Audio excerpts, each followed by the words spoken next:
Before telling his story to a near-sellout crowd at Vernon Centre for Performing Arts, we caught up with the inspirational speaker while taking in the World Cup.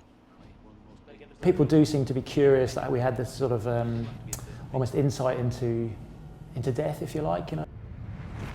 Lemons explained what went through his mind when laying on the pitch-black sea bottom, 300 feet below the surface, with only 6 minutes of emergency air. A brief moment of panic, followed by fleeting hope. That sense of trying to save yourself, you know, that instinctive thing we have inside to save ourselves disappeared really, you know, and I sort of curled up in a sort of fetal position almost, and I remember, the panic subsiding and almost being overcome by grief more than anything else, I would say. That's probably the best way of describing it.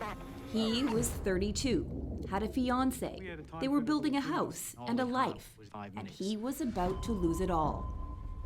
When you suddenly find yourself in that kind of situation, I felt like I regressed almost. I didn't quite put my thumb in my mouth because I couldn't, but it felt a bit like that, and just bewildered that I was seemingly about to die in this very lonely and strange and ethereal kind of place. So it was, yeah. That was just over 10 years ago. Lemons went on to make his fiancée his wife, and they now have 2 daughters.